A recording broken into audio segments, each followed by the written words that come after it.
Insects are an essential part of the ecosystem of gardens across the UK and the world. Plants provide shelter or food, and different plants will bring different insects into your garden. Many of these bugs, like aphids, can be destructive for your plants and flowers, but, as the circle of life goes, there are also predatory bugs that feed on them. One of the most common of these creatures is the hoverfly, whose larvae feast on aphids and caterpillars until reaching maturity, where they switch to eating pollen. Hoverflies are common throughout the world and can be found on all continents except Antarctica. They are harmless to most other animals despite looking similar to wasps and bees, which they use as a defence to ward off predators. In this film, Scott from the Science Skills Academy will show you how to make an insect nursery built specifically for hoverflies. This week we're going to have a look at wildlife gardening, and today's activity we're going to make an insect nursery, more specifically a Hoverfly Lagoon, because hoverflies are often overlooked when it comes to wildlife gardening and when it comes to creation of habitat for pollinating insects. Our activity today is fairly straightforward. We only have a few household items. We've got a 2 litre or 4 pint plastic milk bottle, got a set of scissors, and we have this tray. Now we'll come on to alternatives for the tray later on, but this is all we need out of the house. We will also need some soil from the garden, some grass cuttings, and some dry leaves, some leaf litter, and a few sticks. We'll also need a little bit of water. Tap water is fine. So hoverflies like to lay their eggs in water, which means the first part of our activity is going to be making the lagoon itself. So now we're just going to cut the milk bottle up. So we just need to make a small nick under the handle and then cut all the way around.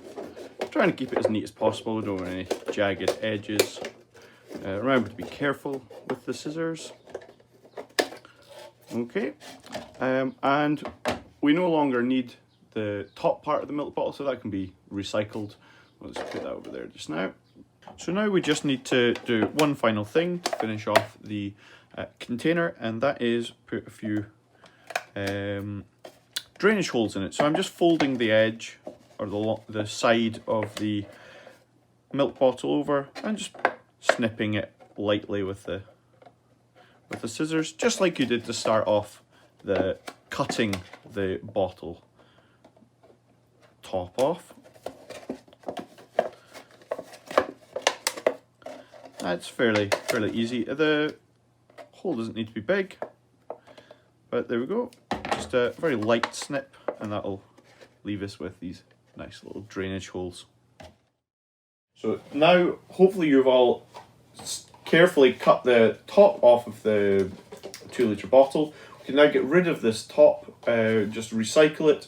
We no longer need the top section. Hopefully you've also, just below the cut edge, you will have put in these overflow holes as well. This will allow the water to drain out while keeping the grass cuttings and leaf litter inside it. So the next part is going to be a bit messy. So I'm going to do it in here, but you might want to do it outside where grass cuttings and leaf litter aren't so much of an issue. So the first thing we were going to need is some grass cuttings. So I'm just going to fill this container up to just below the overflow holes with grass.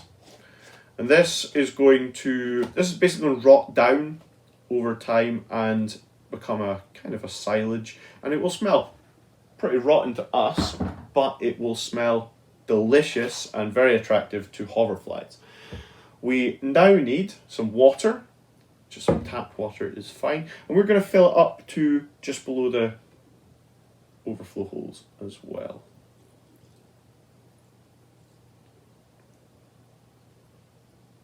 That will do.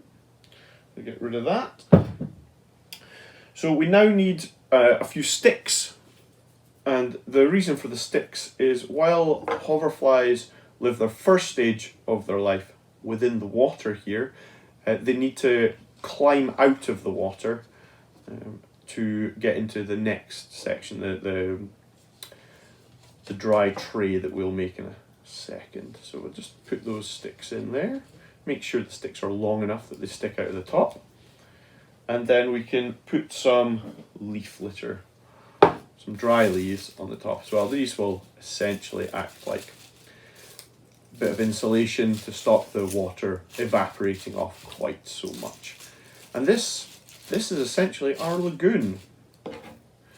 So we can put that off to the side and go on to the next stage. Okay, for the next stage of our lagoon, of our activity, we are going to need a base that for the hoverflies to mature in. So you saw me use this tray earlier. Now if you've got a planting tray or a seed tray, one that already has pre-drilled holes in the base, then that's perfect. I don't have any of those, so I've come up with a few alternatives. So I've drilled holes in the bottom of this broken plastic tray that I found in the garage. I've also done the same with an old washing up bowl. Now obviously get permission to use anything that's like this, because we don't want you drilling holes or cutting holes in the base of a washing up bowl that's in use. Also, if you want to drill something, please get an adult to help or do it for you. If you don't have either of those, don't worry, I have come up with an easier way as well. So if you have a 6-pint bottle of milk, you can cut one of the bigger sides off, which leaves you with a tray, and you can poke some holes just with the scissors like you did with the lagoon, but through the base this time. These will act as drainage, so this is going to be a kind of a drier tray. So what we need to do now, get rid of these, what we need to do now is place the lagoon in the centre, and we're going to fill the base with some soil and then some leaf litter. So I will just grab my soil, and we just want to, just a thin layer. For some hoverflies like to pupate in the soil, others like to mature or pupate just in the leaf litter. So we just need a little thin layer because they're not very big animals. That will do. We'll get rid of the soil, and now we just want to top it off with some leaf litter. So this area is where the hoverflies will go to once they climb out of the middle lagoon. They will come down to here, and they harden off and become a bit like a chrysalis or a cocoon, like you imagine a butterfly or a moth doing.